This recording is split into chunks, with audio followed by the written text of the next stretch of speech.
내과 의사 선생님들은 이렇게 보면 얼굴 상태만 봐도 저 사람은 어디가 별로 안 좋구나 이런 거 아시더라고요. 마치 무슨 무속인 마냥. 예.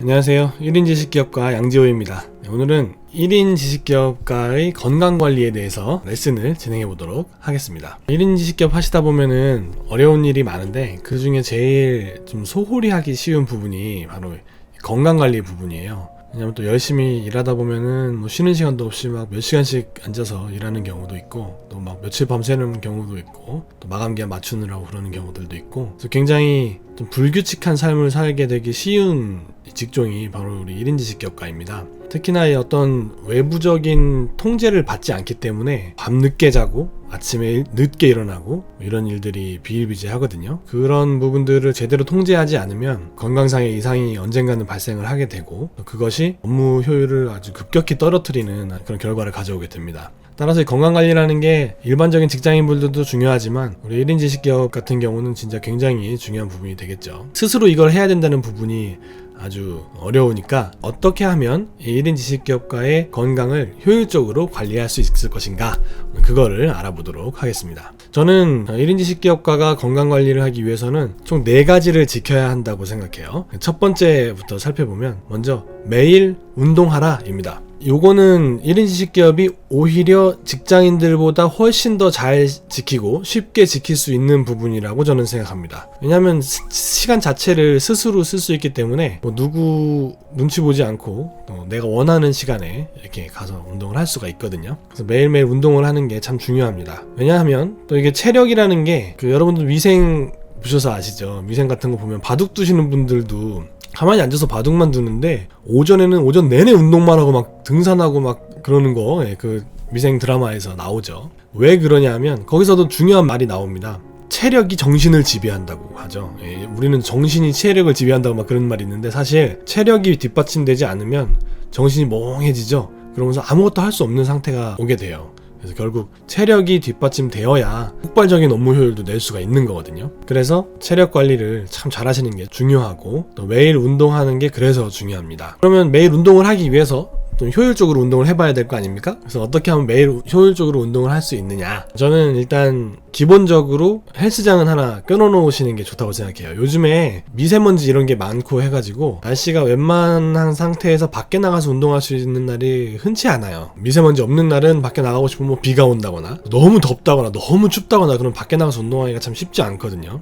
저는 개인적으로 헬스장을 좀 끊어놓으시고, 날씨 좋거나 공기 좋으면 밖에 나가서 운동을 하시고, 날씨 안 좋고 외부 활동이 좀 어렵다 그러면 헬스장 가셔서 운동하시는 거를 추천합니다. 그 다음에 그 운동 방법으로는 뭘 추천하냐면 걷는 걸 추천드립니다. 급격하게 뭐 살이 쪄가지고 뭐 살 빼야 된다거나 다이어트를 하는 그런 상황이라면 뭐 달리기 같은 것도 필요하겠지만, 1인 지식기업가 같은 분들은 평상시에 이렇게 운동을 꾸준히 해가고 있거든요. 그렇기 때문에 딱히 그럴 일이 잘 없어요. 그래서 막 뛰거나 그런 거보다는 조금 빠르게 걷는 그런 운동을 하시는 거를 저는 추천을 해드리고 싶습니다. 그러다 보면은 약간 그 생각이 많이 정리도 되고 또 좋은 아이디어도 떠오르고 그러더라고요. 뛰는 거보다는 걷는 거를 추천드리고, 기분 좋으면 뭐 뛰실 수도 있고요. 그래서 걷는 걸 추천드리고, 보통 1시간 정도 걸으시면 좋은 것 같아요. 한 4km에서 5km 정도 사이, 그 정도 걸으시면 땀도 쭉 나고 충분히 되는 것 같습니다. 그 다음에 두 번째 방법으로 정기적으로 병원을 다녀라 입니다. 이거 쉽지 않은 일인데요. 내과를 하나 정하셔가지고 정기적으로 가셔서 검진을 받으세요. 그래서 피검사도 받으시고 혈압도 재보시고 체온도 다 관리를 해보면서, 내과 의사 선생님들은 이렇게 보면 얼굴 상태만 봐도 저 사람은 어디가 별로 안 좋구나 이런 거 아시더라고요. 마치 무슨 무속인 마냥. 오셔서 입술이 좀 말랐네요. 좀 일하시면서 좀 물도 좀 많이 마시면서 수분 보충을 많이 하셔야겠습니다. 라든지 뭐 이런 식으로 그분들은 이렇게 딱 얼굴만 보고도 아시더라고요. 뭐 눈이 충혈됐으니까 좀 피곤하신가 봐요. 뭐 평상시에 규칙적인 삶을 하시는 게 중요하겠습니다. 이런 식으로 얘기를 해주더라고요. 굳이 뭐 피검사를 하지 않아도 그렇게 다 하시니까, 뭐 피검사, 초음파 검사, 평상시에 먹는 약을 복용하는 약 같은 것도 처방도 받으셔서 그렇게 관리를 하시는 걸 추천을 드립니다. 병원을 그렇게 꾸준히 다니시는 게 아주 좋고요. 병원을 다니는 게 왜 또 중요하냐면, 직장인들은 1년에 한 번씩 그 건강검진을 의무적으로 받게 돼 있습니다. 그래서 그거는 다 총무팀에서 또 막 연락 오죠. 왜 건강검진 안 받냐고 막 추궁하잖아요. 그래서 받은 거 결과 또 제출해야 되니까. 그래서 이제 강압적으로 이제 직장인들은 이제 건강검진을 받게 돼 있는데, 우리 1인 지식기업가분들은 그냥 이렇게 풀어져 있는 상태이기 때문에 그게 쉽지가 않죠. 물론 건강보험에서 건강검진 받으라고 쪽지가 옵니다. 진짜 그 쪽지 한번 오거든요. 그거 외에는 없어요. 그래서 그것도 사실 크게 그렇게 와닿는 검사는 아니잖아요. 그래서 저는 그런 건 별로 추천해드리지 않고 미리 이제 유료로 결제를 하셔서 건강검진 1년에 한 번씩 받으시는 거 추천드리고, 내과 의사 선생님이 아마 얘기하실 거예요. 그래서 건강검진 언제 받으셨죠? 그러면 뭐 언제 받았습니다. 그러면 선생님이 그럼 요번에 한번 뭐 대장 내시경 한번 하시죠 라든지 뭐 전체적으로 검진 한번 받으시죠 이렇게 알려주실 거예요. 그때 시키는 대로 하시면 되겠습니다. 그래서 이 정기적으로 병원 다니는 게 굉장히 중요합니다. 여러분 왜 병원 정기적으로 다니시는 분들은 큰 병 절대 안 걸린다 그러잖아요. 그만큼 정기적으로 병원을 다니시는 게 이 건강관리에 아주 중요합니다. 꼭 기억을 하시고 정기적으로 병원 다니시는 습관을 잘 들이시기를 당부드리고요. 자, 세 번째 건강관리 기법은 바로 규칙적인 생활을 하라는 거예요. 주무시는 시간과 일어나는 시간을 딱 정하셔가지고 매일매일 똑같이 그걸 루틴을 반복하라는 거죠. 사실 쉬운 일은 아닌데요. 일반 직장인보다 우리 1인 지식기업가분들이 훨씬 더 잘 지키실 수 있는 부분이에요. 그렇지 않습니까? 왜냐면 누가 뭐 자라고 하는 것도 아니고 누가 일어나라고 하는 것도 아니고 아침에 출근을 해야 되는 것도 아니고, 그죠? 물론 뭐 외부 출강이나 이런 일들이 있어서 뭐 알람 맞추고 자는 경우 있지만 알람 소리 듣고 깨본 지가 언젠지 기억이 잘 안 나는 정도네요. 그만큼 이 루틴한 이 신체 리듬을 만드는 것이 굉장히 또 건강관리에 중요합니다. 그래서 뭐 저 같은 경우는 11시 정도에 잠들고 아침 5시나 6시 정도에 깨거든요. 그 루틴을 벌써 몇 년째 지켜오고 있어요. 그래서 그거를 잘 지키면 진짜 딱딱 그때 되면 딱딱 졸리고 그때 되면 딱딱 눈 떠지고 요런 게 가능해져요.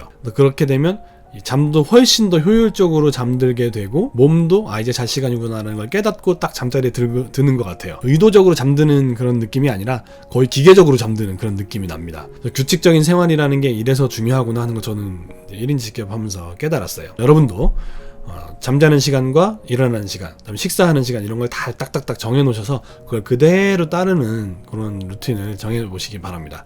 아주 건강관리에 큰 도움을 받으실 수 있을 겁니다. 일단 마지막 네 번째 건강관리 방법은 정말 중요한 건데 바로 술을 멀리하라 입니다. 혼자 있다 보면 사실 술 마실 일 잘 없는데요. 생각보다 또 이게 인간관계라는 게 친구분들 만나시고 또 같은 1인 지식기업가분들 만나실 일도 있고 또 업무상으로 마주쳐야 될 분들, 뭐 출판사 관계자 분들이라든지 또 강의 관련된 분들이라든지 만날 일들 많거든요. 그럼 술자리가 어쩔 수 없이 또 생기게 돼요. 그때 술을 드실 때에 너무 오랜만에 술을 먹다 보니까 금방 취하기도 하고 막 과음하게 되는 거예요. 그러면 그냥 그 다음날 완전 정신 못 차리거든요. 그러면 그 여태까지 쌓아왔던 그 루틴이 한 방에 무너집니다.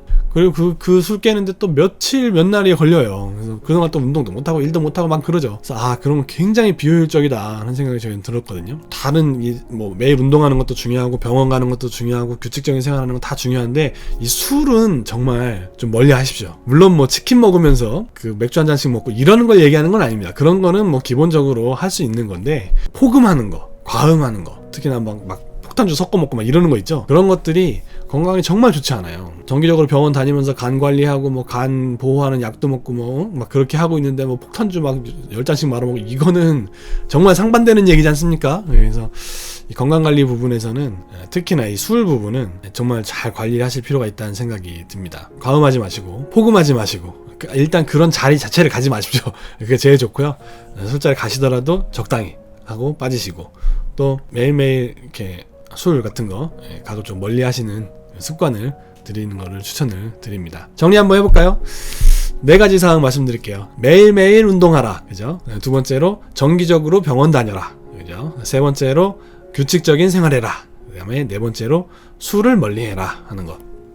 4가지를 오늘 말씀을 드렸습니다. 제가 이제 1인 지식기업 벌써 이제 5년차 넘어서 6년차에 접어들고 있는데 그동안 겪으면서 이런 건강관리는 꼭 해줘야겠다 하고 평상시에 생각했던 내용들을 요약 정리를 해서 여러분께 말씀을 드려봤습니다. 잘 지키시면 여러분도 훨씬 업무의 효율을 높이실 수가 있고 집중도를 높이실 수 있는 그런 방법이 될 테니까요. 4가지 사항들을 꼭 기억하셔서 더 효율적이고 더 폭발적인 업무 성과 내실 수 있는 1인 지식기업가분들이 되시기를 추천드립니다. 네, 오늘 강의 여기까지 하고요. 또 다음 강의 시간에 더 의미있고 유익한 내용으로 찾아뵙도록 하겠습니다. 시청해주셔서 감사합니다. 네, 오늘 영상 재밌게 보셨나요? 오늘 보신 영상이 여러분의 삶에 꼭 도움이 되기를 진심으로 소원합니다. 영상이 도움이 되셨다면 여기 구독하기 꼭 눌러주시고요. 그리고 이쪽에 보이시는 이 영상들은 제가 여러분께 추천드리는 영상들입니다. 꼭 한 번씩 보시기를 권해드립니다. 영상 시청해주셔서 감사합니다.